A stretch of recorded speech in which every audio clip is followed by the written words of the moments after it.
Hello friends, today we will learn about regulation of gene expression. DNA, the chemical vehicle of heredity. It is composed, it's the functional unit of life. Mm,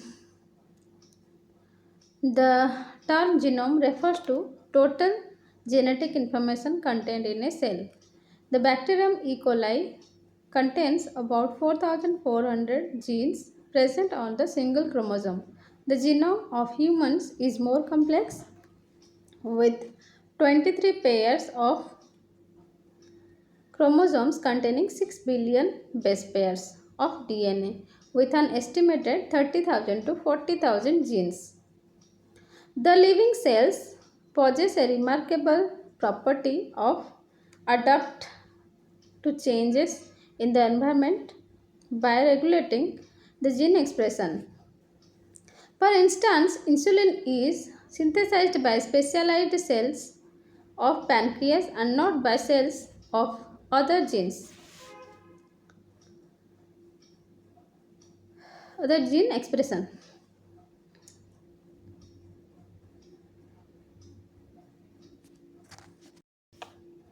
The regulation of the expression of genes is absolutely essential for the growth and development of and differentiation and very existence of an organism. There are two types of gene regulation. One is positive and another is negative.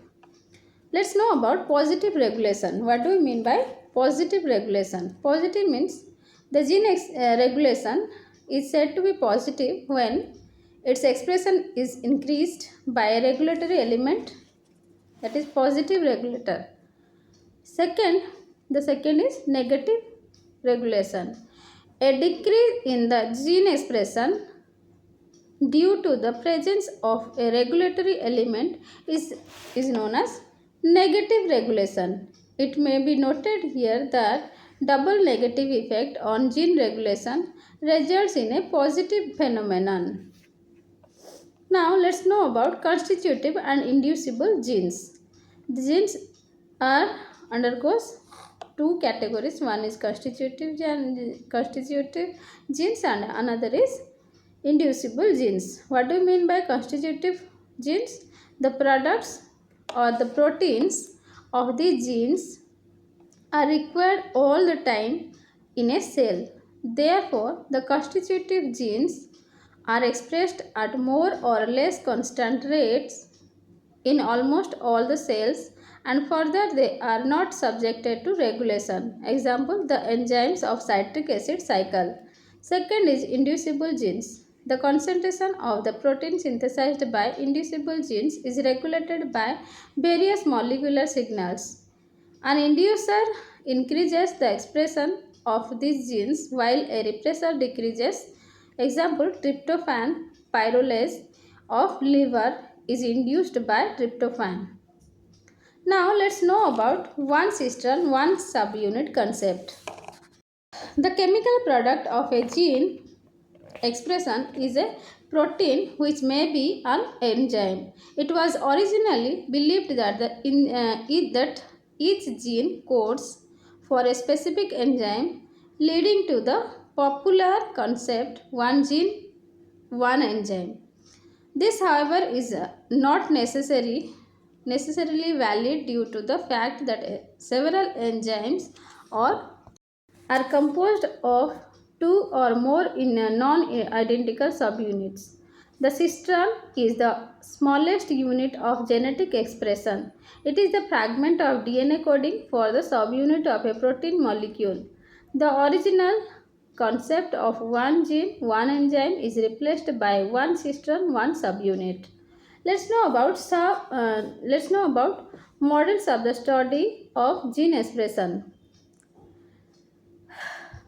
The regulation of a gene expression in prokaryotes has largely helped to understand the principles of the flow of information from from genes to mRNA to synthesize specific proteins.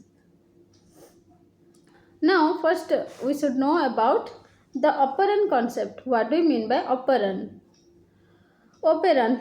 The operon is the coordinated unit of genetic expression in bacteria. The concept of operon was introduced by Jacob and Monod in 1961. They got Nobel Prize in 1965 based on their observations on the regulation of lactose metabolism in E. coli. This is popularly known as lac operon. Now, let's know about lac operon. What do you mean by lac operon? Or we can say lactose operon. Let's know about the structure of lac operon. The lac operon consists of a regulatory gene I for inhibition, operator gene that is O, and three structural genes that is Z, Y, and A. Besides these genes, there is a promoter site that is P next to the operator gene where the enzyme RNA polymerase binds. The structural genes Z, Y, and A respectively code for the enzyme beta galactose, galactosidase, galactoside permease, and galactoside acetylase. Beta galactosidase hydrolyzes lactose beta galactoside to galactose and glucose, while permease is responsible for the transport of lactose into the cell. The function of acetylase remains a mystery. The structural gene Z, Y, and A transcribe into a single large mRNA with 3 independent translation units for the synthesis of 3 distinct enzymes. An mRNA coding for more than one protein is known as polycistronic mRNA. Prokaryotic organisms contain a large number of polycistronic mRNAs. Now let's know about repression of lac operon. The regulatory gene I is constitutive. It is expressed as at a constant rate, leading to the synthesis of the lac operon, lac repressor. Lac repressor is a tetrameric regulatory protein which specifically binds to the operator gene, that is O. This prevents the binding of the enzyme RNA polymerase to the promoter site P, thereby blocking the transcription of structural gene Z, Y, and A. This is what happens in the absence of lactose in E. coli. The repressor molecule acts as a negative regulator of gene expression. Let's know about derepression of lac operon. In the presence of lactose in the medium, a small amount of it can enter the E. coli cells. The repressor molecules have a high affinity for lactose. The lactose molecules bind and induce a conformational change in the repressor. The result is that the repressor gets inactivated and therefore cannot bind to the operator gene. The result is that the repressor gets inactivated and therefore cannot bind to the operator gene. The RNA polymerase attaches to the DNA at the promoter site and transcription proceeds, leading to the formation of polycistronic mRNA. And finally, the 3 enzymes. Thus, lactose induces the synthesis of the 3 enzymes beta galactosidase, galactoside permease, and galactoside acetylase. Lactose acts by inactivating the repressor molecules, hence this process is known as derepression of lac operon. Gratuitous inducers. Let's know about gratuitous inducers. There are certain structural analogues of lactose which can induce the lac operon but are not the substrates for the enzyme beta galactosidase. Such substances are known as gratuitous inducers. Isopropyl thiogalactosides is a gratuitous inducer extensively used for the study of lac operon. The catabolite gene activator protein. Let's know about the catabolite gene activator protein. The cells of E. coli utilize glucose in preference to lactose when both of them are present in the medium, and after the depletion of glucose in the medium, utilization of lactose starts. This indicates that the glucose somehow interferes with the induction of lac operon. This is the attachment of RNA polymerase to the promoter site requires the presence of a catabolite gene activator protein bound to cyclic AMP. The presence of glucose lowers the intracellular concentration of cAMP by inactivating the enzyme adenylate cyclase responsible for the synthesis of cAMP. Due to the diminished levels of cAMP, the formation of cAMP is low. Therefore, the binding of RNA polymerase to DNA and the transcription is most negligible in the presence of glucose. Thus, glucose interferes with the expression of lac operon by depleting cAMP levels. Addition of exogenous cAMP is found to initiate the transcription of many inducible operons, including lac operon. It is now clear that the presence of cAMP is essential for the transcription of structural genes of lac operon. Thus, cAMP acts as a positive regulator for the gene expression. It is therefore evident that the lac operon is subjected to both positive and negative regulation. Now let's know about tryptophan operon. Tryptophan is an aromatic acid and is required for the synthesis of all proteins that contain tryptophan. If tryptophan is not present in the medium in adequate quantity, the bacterial cell has to make it as it is required for the growth of the bacteria. The tryptophan operon of E. coli is depicted. This operon contains 5 structural genes, that is TRPE, TRPD, TRPC, TRPB and TRPA, and regulatory elements: primary promoter TRPP, operator TRPO, attenuator, that is TRPA, secondary internal promoter TRPP2, and terminator, that is TRPT.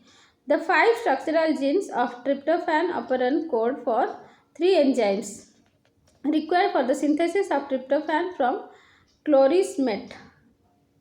The tryptophan repressor is always turned on unless it is repressed by a specific molecule called co-repressor. Thus, lactose operon is inducible, whereas tryptophan operon is repressible. The tryptophan operon is said to be depressed when it is actively transcribed. Tryptophan operon regulation by repressor. Let's know about tryptophan operon regulation by a repressor. Tryptophan acts as a co-repressor to shut down the synthesis of enzymes from tryptophan operon. This is brought out in association with a specific protein namely tryptophan repressor. Tryptophan repressor, a homodimer, contains 2 identical subunits, binds with 2 molecules of tryptophan and then binds to the operator to turn off the transcription. It is of interest to note that tryptophan repressor also regulates the transcription of the gene responsible for its own synthesis. 2 polycistronic mRNAs are produced from tryptophan operon, one derived from all the 5 structural genes and the other obtained from the last genes. Besides acting as a co-repressor to regulate tryptophan operon, tryptophan can inhibit the activity of the enzyme anthranilate synthetase.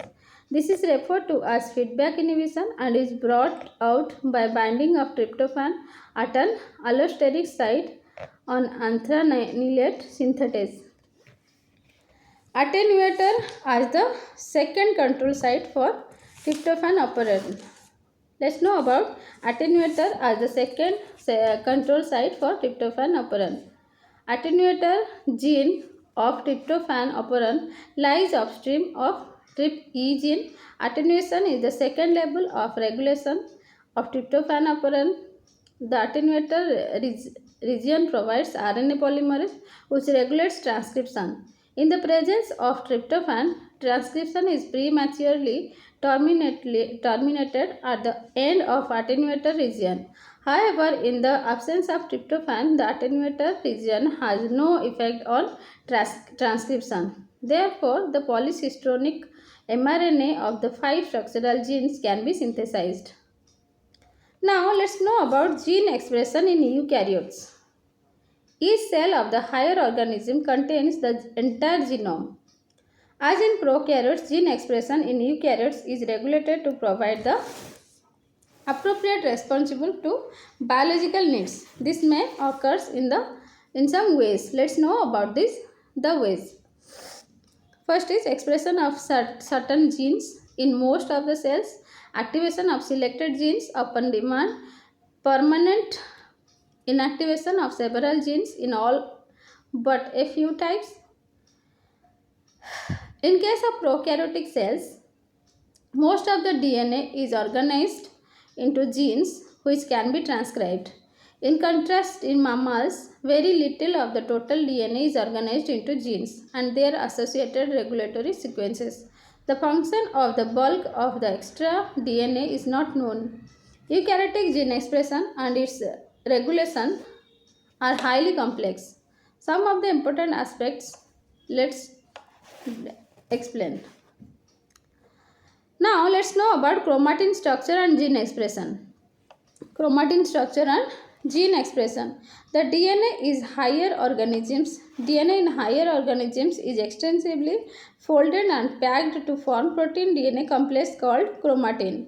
The structural organization of DNA in the form of chromatin plays an important role in eukaryotic gene expression.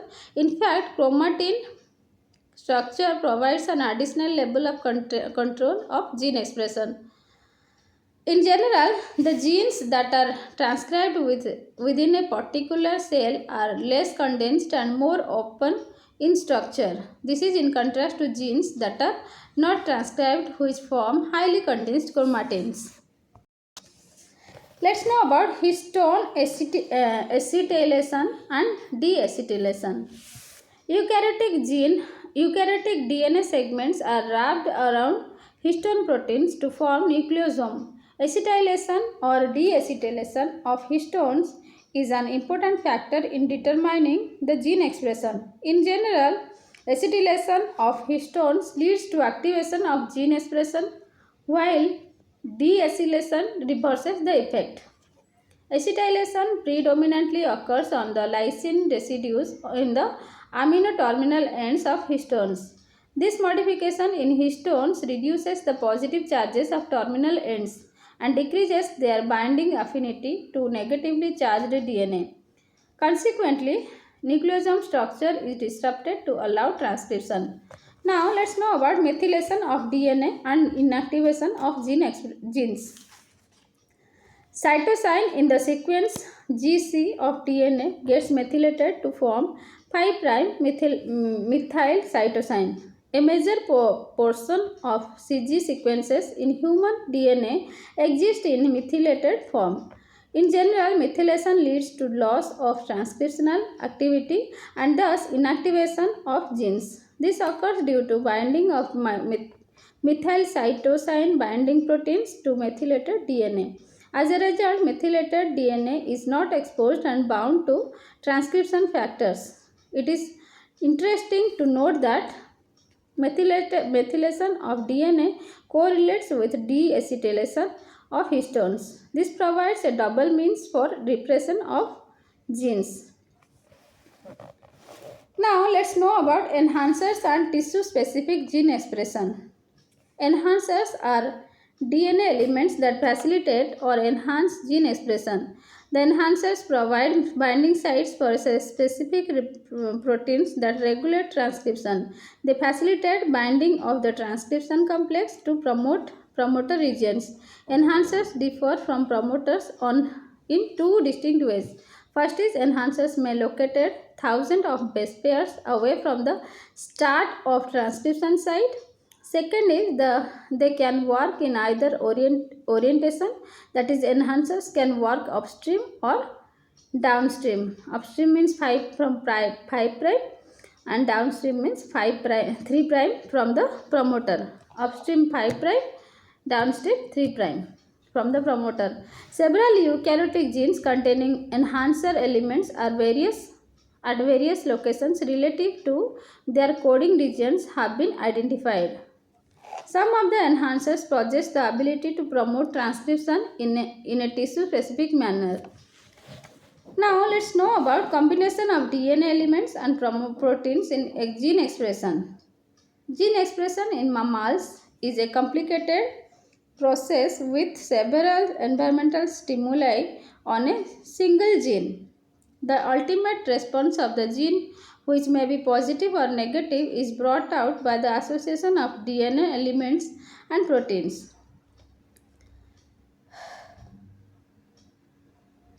Gene 1 is activated by a combination of activator 1, 2, 3. Gene 2 is more effectively activated by the combination action of 1, 3, 4. Activator 4 is not in direct contact with DNA, but it forms a bridge between activator 1 and 3 and activates gene 2.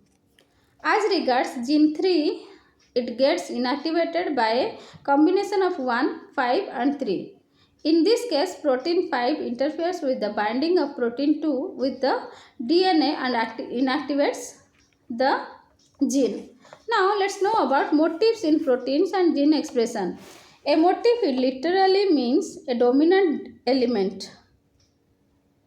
Certain motifs in proteins mediate the binding of regulatory proteins transcription. Thank you.